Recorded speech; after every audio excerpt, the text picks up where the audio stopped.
first of all, I love seeing your face. I love meeting up in Thanks. our new clubhouse that is Substack. Uh, I named my Substack permission granted because so many say, "Oh, you gave me permission," whether it was a death loss or a non-death loss. That I somehow you have it in you, but somehow when someone says, "Oh, that's grief," and this is a world where we're not very grief literate, where we don't have a lot of places and spaces to talk about grief. I started my grief because of that. Really, I lost my mom in 1993, and no one said grief or grieving Right. anywhere to go for resources. And so I made a very small circle as a peer guide, and my work grew and grew. And I think the most interesting part about it is that it can be joyful and it can be inspiring and you can use your creativity. It's just that you have to show up for it. And sometimes we think that showing up for it, we may never stand up again, but that's what I'm all about. How can we process and learn to live with loss over this very long arc that we learn to live with it? It doesn't go away, finds you if you don't meet it. We'll talk about all those things. I think you and I see so eye to eye on giving this a platform, a stage, a conversation. And I'm so Yes. I would love to start with. So I want to let everyone know you're a grief coach. You have a lot of experience, as you said, firsthand with going through your own grief, and then helping determine those factors that keep people stuck in it. And in therapy, we call that complicated bereavement, complex grief. There's a few terms for it depending on if you're referencing the diagnostic psychiatry manual or the International Code of Diseases, I believe. But one thing I think would be amazing to start off with is just how would you draw the line between what we would call, I guess, neurotypical or standard grief, and then the kind of grief that you see that's just sidelined people and is causing them greater distress than we would expect. If you want to talk about that a little bit. grief is energy that we have in the body experience when we experience any loss at all. So we don't express it. We don't have a way to move it forward. And sometimes it is because we have nobody to talk to or nowhere to talk about it, Right. any movement at all. So I would say, the diagnostic makes me happy and also makes me a little miffed because I think we all deserve to have grief support. And so if the diagnostic that allows us to get it paid for, by all means, Right. but also, I think societally, we just don't do a very good job bring their whole 360-degree self. That means with grief on board to our workplace, to our families, to our friends, to our. So if this is a conversation that we can't have, it's going to get stuck or sticky, as I say, in the body. If we don't have a place to put it, where will it go? And I think sometimes we do have grief that's associated with trauma, and I think sometimes that trauma can also live in the body. Nobody names Yeah. it. And so if we don't have a way also of having treatment, of expressing that, of someone naming it for us, we might Mhm. really frozen in our grief. Like we can't get out of bed. We don't know how to ask for help. We're not going to work. If you are not in acute grief, I would say in the first year, you're going to experience all kinds of things. You may have days like that. If you begin to have weeks and months like that, you need to ask for help. And help means therapy, and help means a therapist that is grief literate and a therapist that might be trauma informed. Those are kind of buzzwords that I think we don't know to ask for. We just think therapy is therapy is therapy. Many therapists, most of the medical field, don't have any course along their training in death and dying and bereavement. So maybe a lot of that needs to change. Asking, there's a specialty that many have. And so I always say, ask. You want to be with somebody that understands your grief. Or people that good if they are not grief informed. That's a mouthful. I agree. Say that.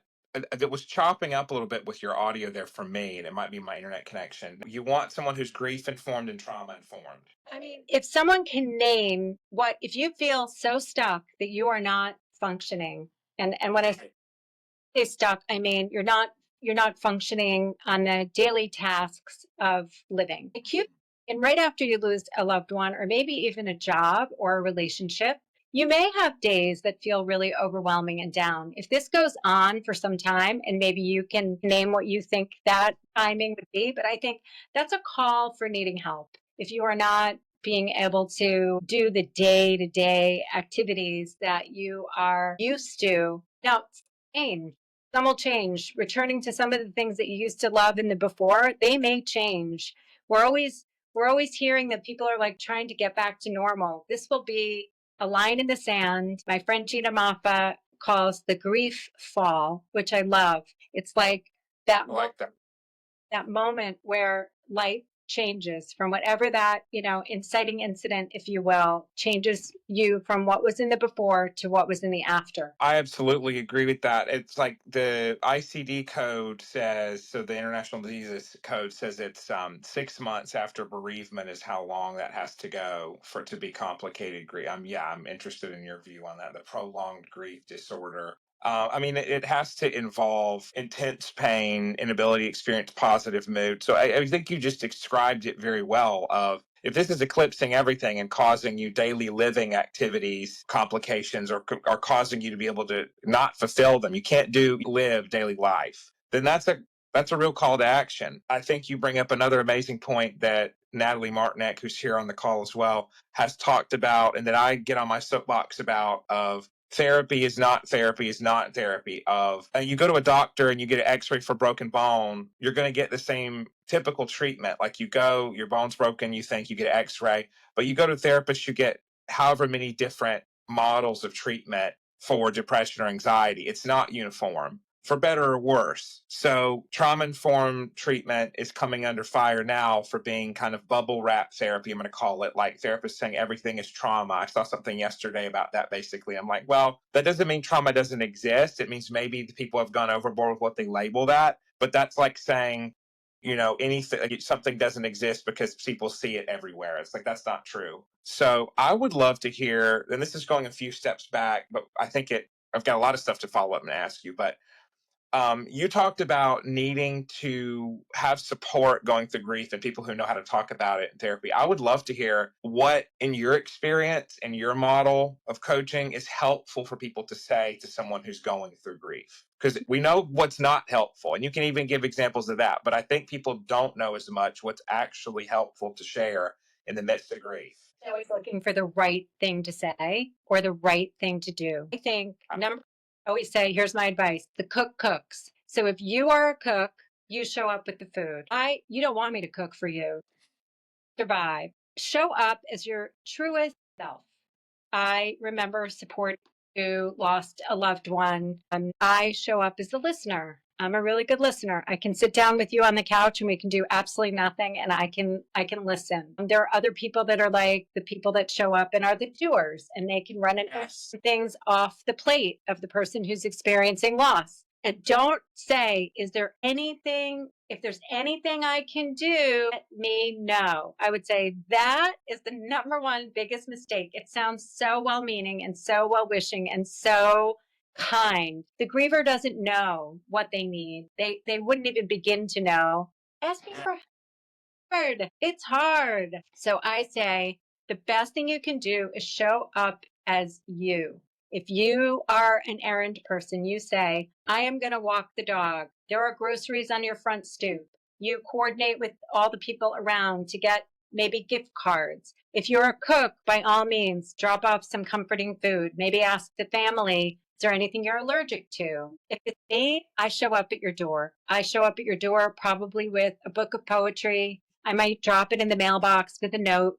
I don't drop off a grief book or a journal in early grief. People have stats that are also like a super well meaning thing. And I am a huge proponent of writing through grief. And we could talk more about that later. But if you're sitting in front of like the big open road of not knowing what life looks like, and somebody gives you like a new blank slate, this journal, heard this was new, here's a journal and a pen, it can be so daunting and so overwhelming. Showing up, showing up, showing up. Not saying anything is unacceptable. So you can say, stinks, this sucks, this is a mess. Any sentence that starts with at least, just zip it. Just zip it. Very No, at least supportive. they live long. At least this, at least. That's all bright siding the grief and really not allowing the griever to just be with whatever it is that they are sad and upset and stressed about. Just let them be. Sometimes we just have to like be in the suck with them. Yes. Yeah, I think there's the term accept the suck, and I think it might have a or embrace the suck. I think that comes from the military. I want to attribute it properly, but I would say I think there's the Western world that we're in has a real problem with, I mean, to be blunt, embracing negative emotions.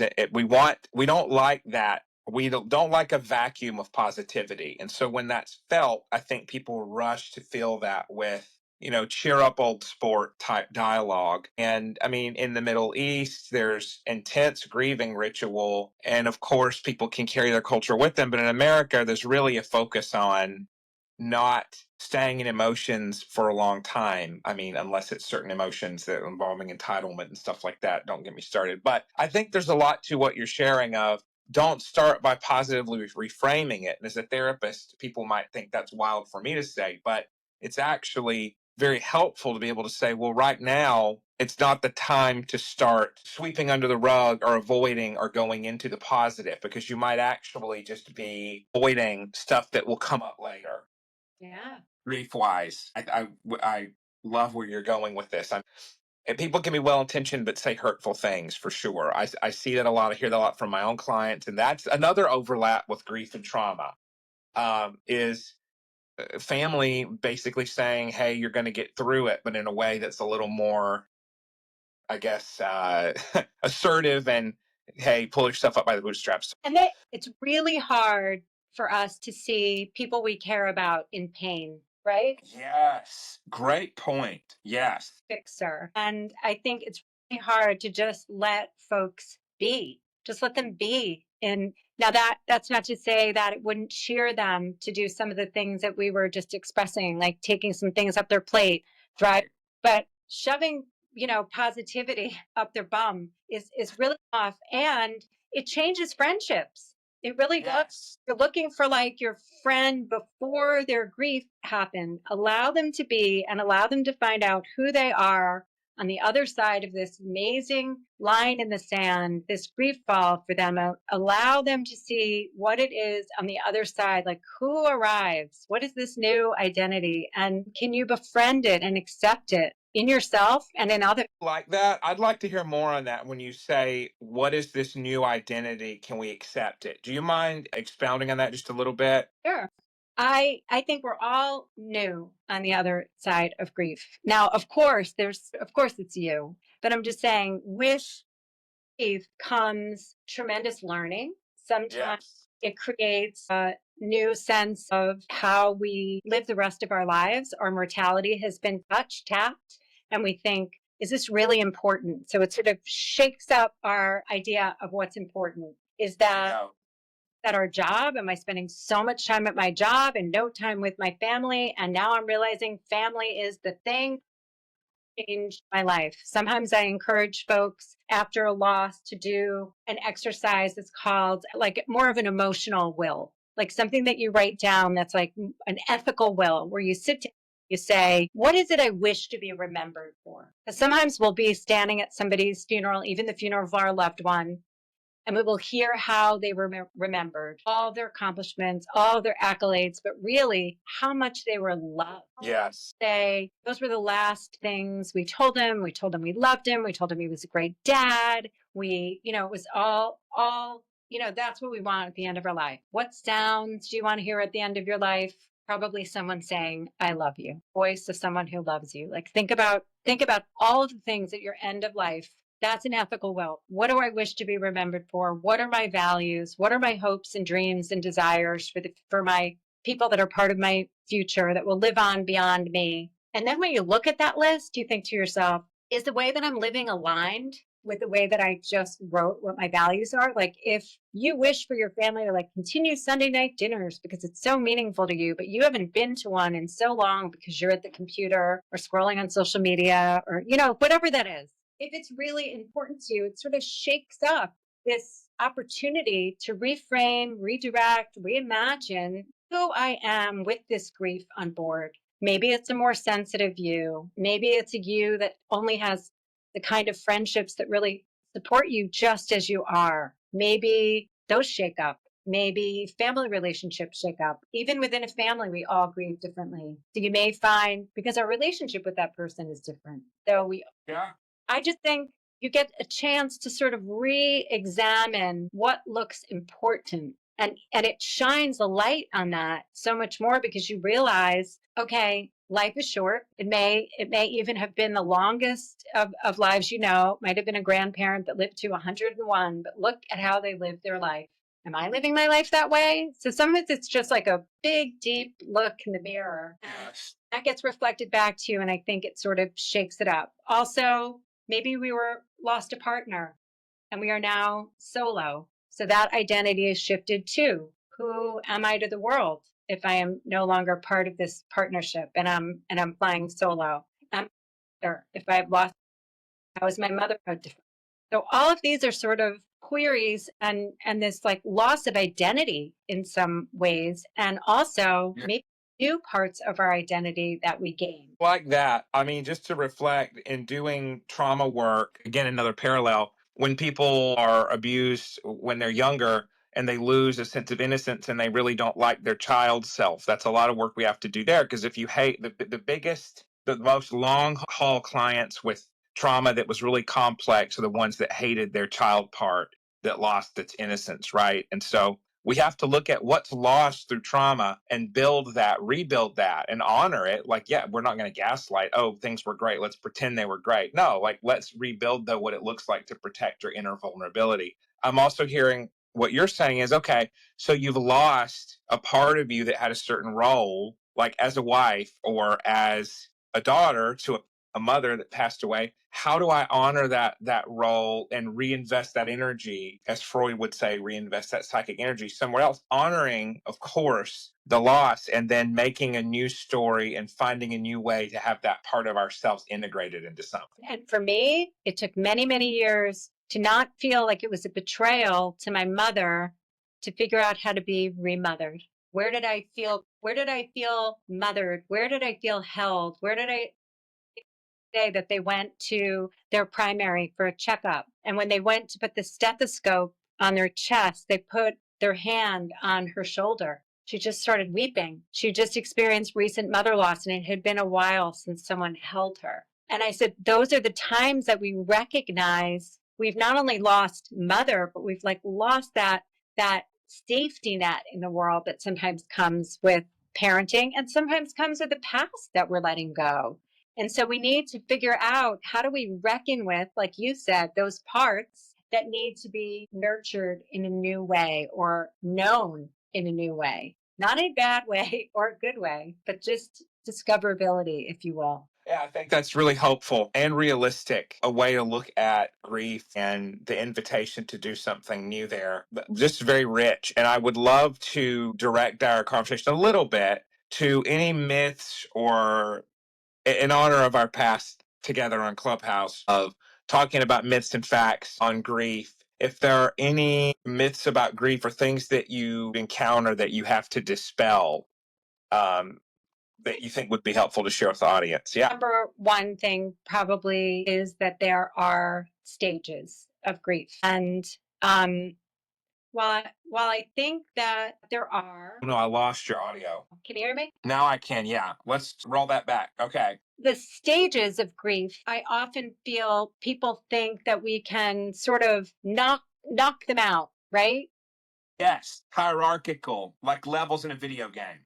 Like levels in video. And we want to get we like if we could gamify grief, man, I'd set you up for winning for sure. Yeah. Yeah. Absolutely. There's no way there's no way out but through, That's right. that is the truth. So I would say, um, we wish we wish there was we wish there was this hierarchy. We wish there was this like one and done or this magic pill. Like just show me how I can how I can get over this. So I would say first of all, I don't believe there's over. I think there's learning to live with loss. I would say that that's probably one of the biggest myths, that it's a long arc. So also I think for the stages of grief, which you may or may not know, denial, anger, bargaining, depression, acceptance, Yes. and for some making meaning, those were created for the dying. And Right. Elizabeth Kubler-Ross Yeah. created them for those who were terminally ill.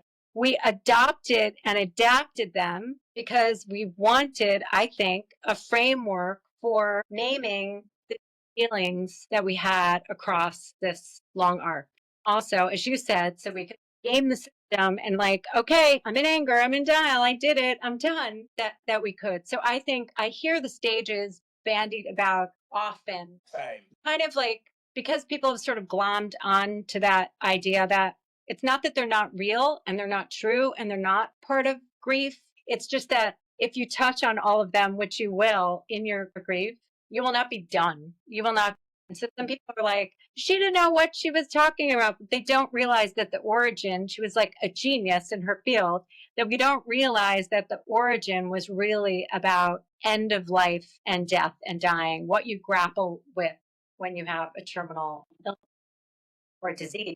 So I would say that's probably the biggest. And also that you'll be done after the first year. Like I hear that all the time. Once I get through the first year, you think all the first Christmas, the first anniversary of the loss, the first this, the first Mother's Day, the first Father's Day, the first whatever those are, you think you'll get through those firsts. I actually think it's completely different. I think you'll live it over the long arc. You will meet it where you can. It was impossible for me to meet things in my 20s that I can meet in my 50s. Yes. Examining and re examining it, because you can only meet it with what you know on this day. Bingo. Brilliant. So I don't go on. There are so many myths. I mean, that you could, most bereavement policies, like in the workplace, give you 3 days. Yes. The grossest myth out there is that anybody could do any bereavement of any meaningful kind, including making a a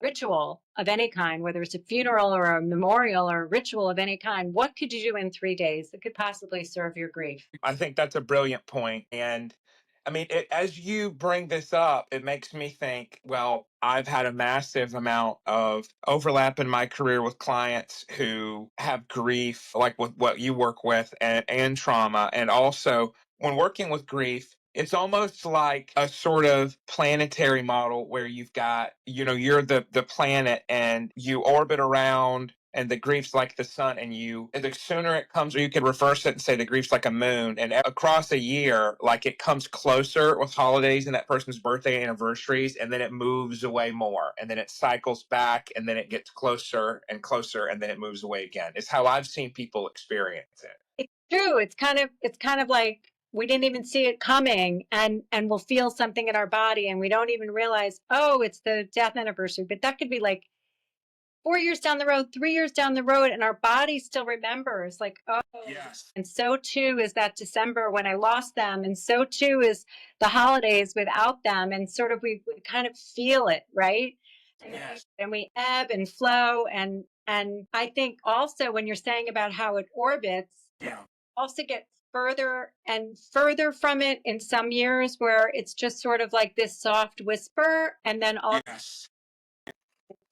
little bit louder around those hallmark days, if you will, or anniversaries. So I always say it's really good to plan for them. It is. You nailed it. Yeah. And another nice thing you can do is you write down the day so that you know that a dear friend is about to experience the second, and you help them remember. I agree with you. Be aware, it cut out for me, but I could read your lips. So, like, when people come up at anniversaries in your life that are important to them of loss, like, be aware of that with them and for. I mean, that's beautiful. That's true friendship or romance. Put it on the calendar. I think the first thing Yeah. I read that someone's passed, I literally put it on my calendar. Even if it's just checking in by text, year one, remembering them and also saying their name. Their name. That's my big one. Yes. Talk about that. I love this. I was going to bring it up if you didn't. This is amazing. Okay. In the beginning days of my personal story, I used to say, sorry, my phone is ringing. They got to get this like on the computer so we're not on our phones. I think it will. We'll see. Please, Substack, help us. Any room, any in so long, it started to upset me. So I started to say, I lost my mom, Ellen. She died suddenly in 1993 of a brain aneurysm. That was a story that I could tell that I felt like was factual, but also brought her name into, made her a person, not just a death, made her a very living human being in my life. It opened up so many beautiful conversations and also started when someone tells me their story, I say, tell me her name, tell me his name. And inevitably they pause because they can't believe they get to speak it. Yeah. They share their loved one and it is so beautiful. It inevitably opens story. Tell me something about them. My aunt will often say, oh, I had an aunt Ellen. Like somebody would tell you like a story. I love that name. They should bring that back. And so I'll often just say, as a nice thing to share over and over again, is whenever someone says they've experienced a loss, tell me their name. Tell me their name. Let's just normalize that so that we can speak their name into conversations. Kids lose a parent, and the other parent will say, we're not going to talk about them anymore because it's going to make everyone sad. And their name is never spoken again, sometimes photographed. And it's just the saddest ever thing. We want to talk about our loved ones. Everybody wants to talk about it, even if they had a difficult relationship with their loved one. They want to talk about that too. Yes. Yes. The ups, the downs, the good and bad. Yeah. I mean, it's like you're telling the person who wants to talk about it that that's something shameful, and you're pathologizing the grief and saying that's something to really conceal and bury. And I think that's its own form of like a micro trauma. Like, I'm carrying around grief, but I can't unload and unburden it. It's like a second death. You're asking them to, like, the person is not gone. The person is just, it depends what you believe, but I feel like I keep her memory alive. I'm the keeper of her memory. I'm the keeper of my father's memory. I'm the keeper of now knowing all the things. And if I don't keep those stories alive, who will? My children feel like they know my mother because I have told them so many stories about her, and she was long gone before they were born. And I think that is the best way I could possibly honor her and honor them in their knowing a grandmother they never had. We call her Grandma Ellen. That's beautiful. I think that's an absolutely wonderful way for people to understand their legacy. We're so untethered now in America, and I think to different degrees, depending on your cultural background and what you can draw on for death rituals. And like that's not even a debt. That's a legacy. Like you're talking about the person recurrently. It's way more complex than just a one time thing, which is what people get a lot of the time with passing. Man, this is great. I'd love for you when it makes sense. Because see, this is a good possible segue. You're talking about how to verbally keep alive someone that matters to you, that mattered to you, and how that looks now. If you wanted to talk about how that kind of dovetails with the journaling or the written work and what that looks like, that's very healing for people, I'd love to open that up to you. Sure. Before I did this work, I was a journalist. And for most of my life, even since I was a kid, I made sense of the world in like a little pink diary with a hard book. Um, there is so much good science now about why we write, what happens to the brain. When we write by hand, the part of the brain that we use, which we don't use much anymore, screens and keyboards, responds in healing. So just coming to the page and moving your hand across the page helps us just do some bilateral movement. Just moving our hand across the page helps us get centered emotionally. neurologically. I often will say, put the pen in your non dominant and see if you can write from them. What message do they have from you? And when we slow down by using our non dominant hand, we can all often find this amazing connection. We are all born intuitives. And so I firmly believe that if we like tap our intuition and our inner knowing and really try to connect with our loved ones, we know their innate advice. So that's just one area. The other is there are several protocols. One is called the Right to Heal protocol that James Pennebaker made famous and tried and true and tested, scientifically tested with blood work, for goodness sake. And knowing that it helped us writing right into the darkness of the thing that is troubling us the most. A very special script is read, and we either do this over the course of 4 days or we do it once a week over the course of 4 weeks. It is the most profound experience to just write right into sort of like right into the center of the tornado. It would seem counterintuitive that that might trigger something or bring up something, but it actually releases in a place that feels very safe.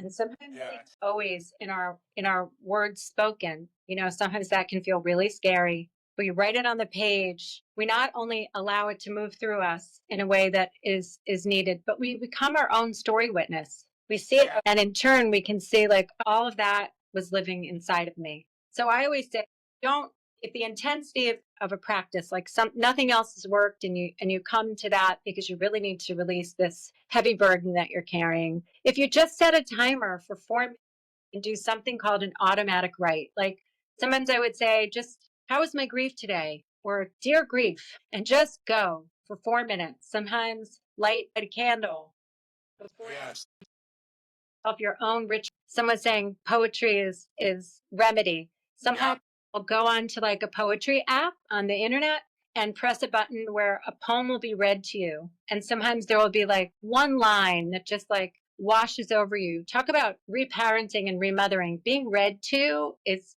so comforting of us, and it's been so long since that happened. It's like closing your eyes and letting the words sort of wash over you as somebody reads a poem to you or even reads some audio story. Maybe a line of that is expressive, and you take that line and you use that as a jumping off point to write. There are so many writing prompts, they're everywhere. But one of them also, I always think it's really rough, even though there's a lot of science around it, to ask someone to write a gratitude list. I know a gratitude practice is something that a lot of people use their journal. I think it's asking such heavy lifting for folks to write a gratitude practice while grieving. Like, what should I be grateful for while this horrible thing has happened?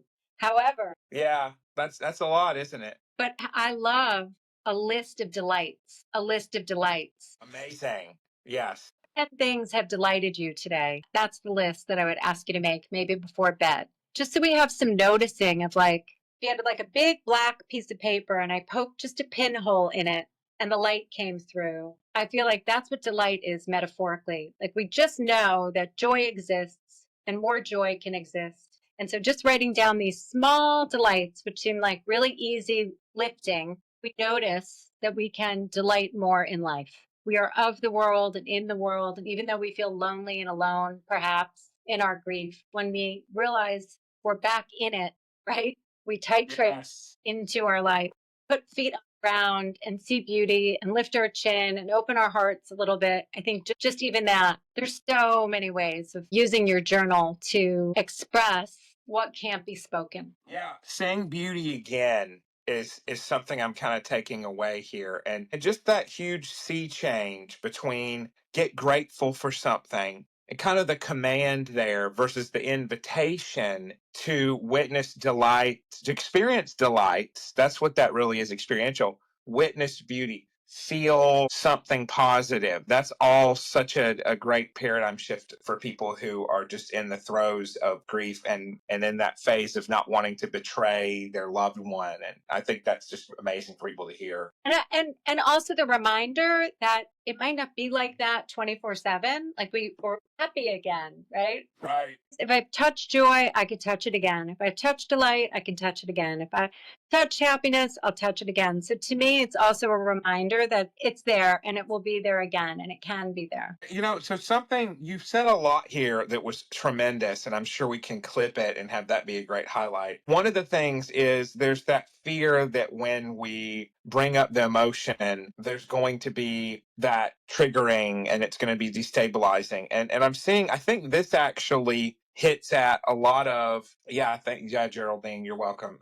I'll edit that out, probably me saying that. So there's a fear that we're going to somehow lose control, and I think that's actually the very thing that a lot of people find disingenuous a lot of trauma therapy culture, even though that's not real trauma therapy culture. It's kind of the counterfeit that fraidy cat people can have, like therapists. I'm saying often avoidance is a far bigger issue than over experiencing, except with PTSD, where you have those flashbacks. But we teach people to avoid sometimes. I think that's really detrimental. We were talking about that kind of at the beginning here, that you really have to notice the loss rather than say, no, no, no, I'm not listening, la la la. So I think people are really stronger often than they think. And being able to face the grief and make sense of it, being able to write. I love that you added the bilateral of the pen, the paper, turning the paper. I love that, obviously, as an EMDR therapist. But I think going through writing and and doing the meaning making there, if people hear one thing, that's really crucial. And we don't need to live in fear with that. And because it's going to come up some way. Like, of course, you don't have to run right into the storm during the acuity of the loss, but at some point it is necessary, if you really want a full range of emotional experience and not avoidance, to go back and clear out,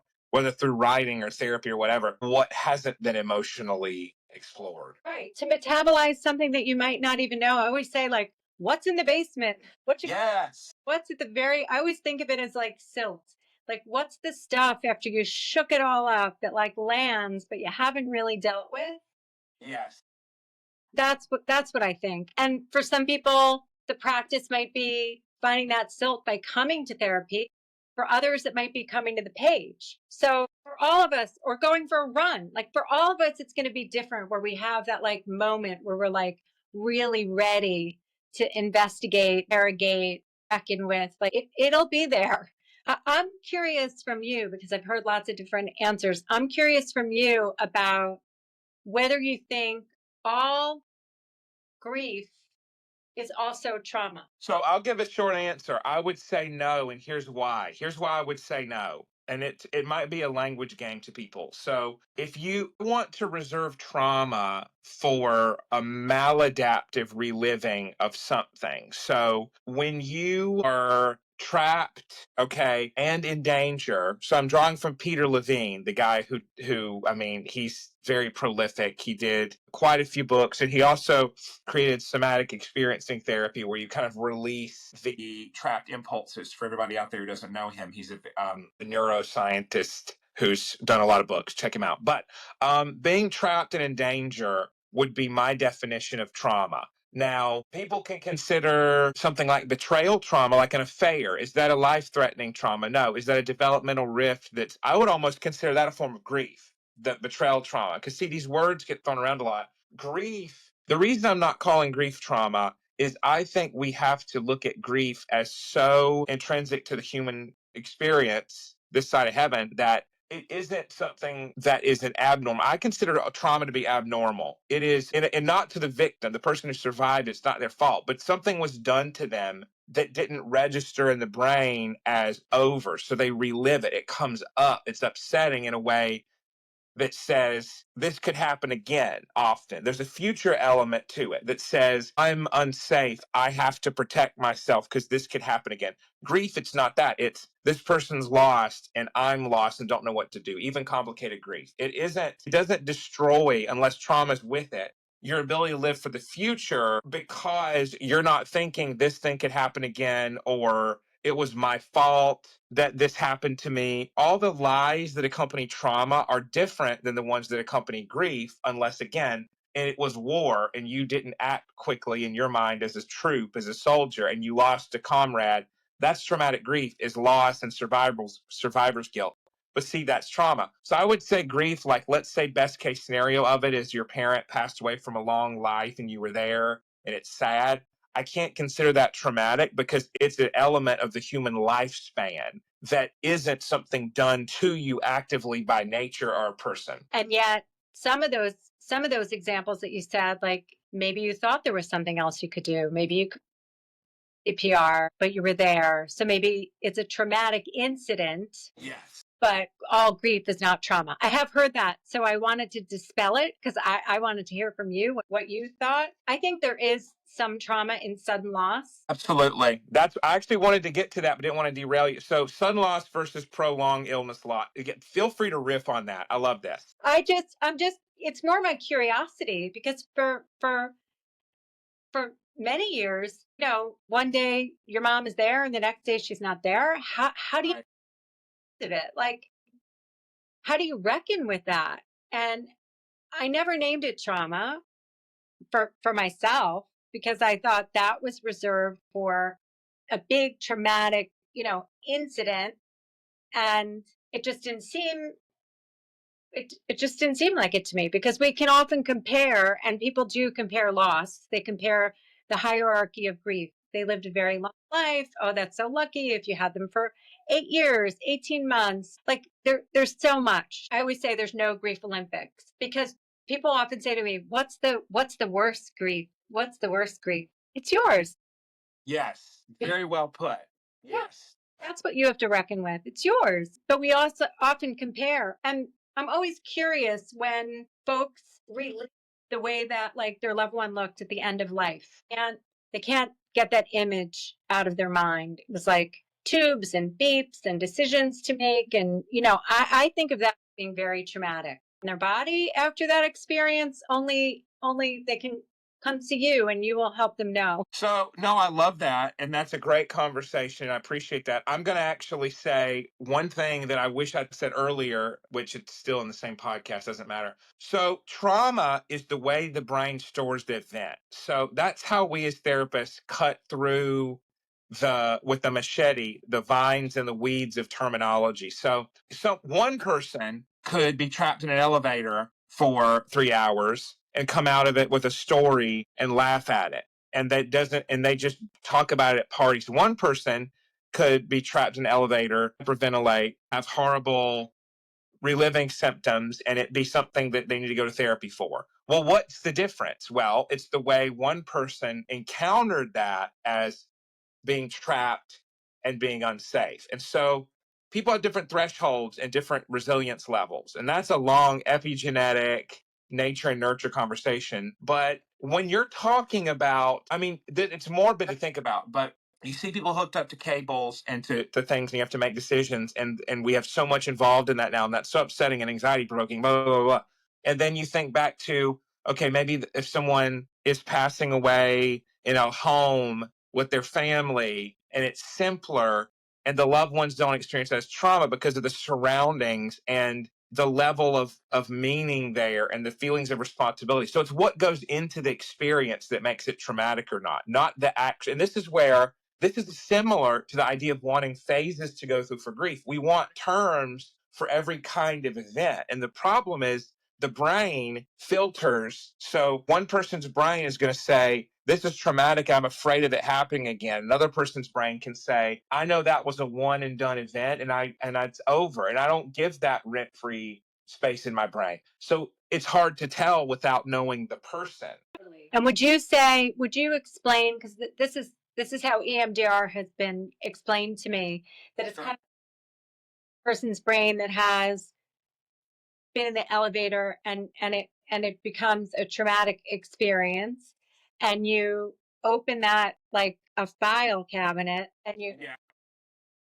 reimagine it. It kind of explained to me from your point of view, like I wonder how some people say like that story lives on loop in my brain. Like I can't remove that imagery or fear. Or what could EMDR do for a griever that Great is question. I love this. So I put it this way. So we have a lot of different ways we think EMDR therapy works, and two big ones are that it taxes your working memory. So the same way if I open up my computer, like 20 tabs, and try to play 20 different YouTube videos, they're going to go slower. Why? Because the computer's memory, the RAM for a computer word, is being taxed so much that it can't multitask on all that. So with the EMDR therapy, we are, moving our fingers, trying to have the client follow that, or holding these hand buzzers that are very tactile while they're thinking of the trauma and trying to stay in it. So we want them to have one foot in the traumatic memory, so the anxiety of that, and we want them to have one foot in the present with us. And we're stretching that memory to say, okay, try to focus on it, but also you're here and you're safe. You're able to follow my fingers. So that's in essence a working mechanism. Encounter this memory on your terms. You bring it up in as much detail with the thought, like I'm unsafe or it was my fault. The emotions, you take all those elements, emotions, cognition, sensation, and you pull it up with the therapist's guidance, and then you move through that. You notice it, you see what comes up as you notice that memory and the finger movement. It's not hypnosis. The finger movement isn't to evoke a trance, it's actually to do the opposite, where it's keeping you on a task in the present. So the way it could help someone, and I've explained this to grievers, is another way we think EMDR works. So the Stanford neuroscientist Andrew Huberman used to think EMDR was a joke, and then he dug into the research on the eye movement circuit that it was connected to, the bilateral, and he saw, oh, well, the brain, the same activity of that eye movement from EMDR is active when you're walking forward and looking at your environment and noticing that you're moving forward, meaning you're engaging your environment. Have you heard this before? That's very powerful because you're saying you're moving forward. So what can I do for grievers? Well, I love that you used traumatic flashback in your story there. We take the flashback, we say, okay, give us that thought. First, give us that flashback that you're seeing, and then the thought that goes with it, like it was my fault, the emotions, the body sensations. And then let's move through it where you try to focus on it. Because often what happens in trauma is it's biphasic, it's dual phasic, it's extreme reliving and then extreme efforts to avoid it and block it out.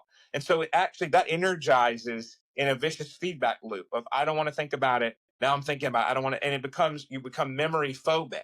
And so EMDR says, okay, let's pull out as much of that memory as you can deal with now and move through it and teach your brain not to fear it that it's over and to reprocess where you notice the connections. We say, what are you noticing? We bring up have the client bring up the memory, and then we say, okay, take a breath. What are you noticing? Okay, go with that. And so we chop the memory up like 30-second chunks of the person being in it. Or if they need more time to access it because of ADHD or whatever, or focus issues, maybe a minute and then check in a minute and then check in. And so it's not prolonged exposure where you have to sit and white knuckle it. It's interrupted exposure. So it's very good at saying, oh, well, it's done now. And people will have spontaneous insights like, I really did do all of what I could. I didn't know then, now what I do about how I could have helped. Of course, I didn't know any better then. And you get insights like that where people recognize, wow, okay, I was being really hard on myself.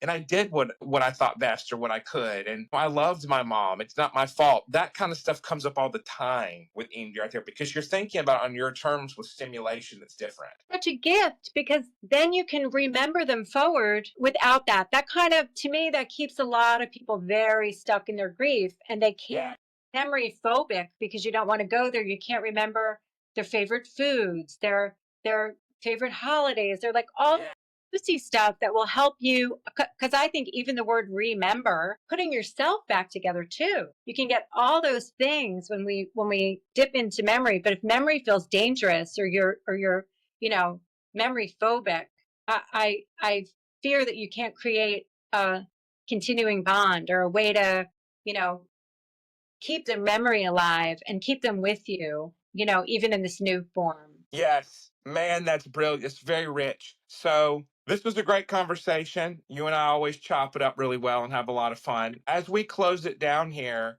let's see, different way to work with patients. Trauma happened years before or in childhood. Amazing question, Janine. Short answer. During childhood, people often blame themselves for the trauma. And it's a lot more of that plateau that was my fault. And so I often look for that. I don't suggest it. If there's trauma that happened in teen years or adulthood, it's usually more about safety or, well, I can't do any better or choose any better. There's a whole plateau, different plateaus. And actually, that's really great. Follow along. And Janine, I will do more conversations about trauma itself and answer that in details. This was more about grief. And there's I still so much to talk about. So, Barry, where do you want people to follow you and check out what you're up to these days? Here on Substack, obviously. that granted, but also at the Memory Circle lots of free resources, a free grief relief kit, lots of free stuff over there, lots of groups, lots of writing stuff. But Love it. first of all, thank you, and I want to interview you more about trauma. Let's do it. Yeah, absolutely. We speak the same language too, with all the similarities to trauma and grief. It'll be dynamic. So thank you so much. Got to run. Great tight 1 hour interview, chock full. I encourage everybody. I'm gonna post it. I'm probably gonna on my end edit some stuff, and I'm also gonna take some clips, and you'll have a copy of it too in your drafts as well, Barry, to do with what you wish. So thank you so much. This was amazing.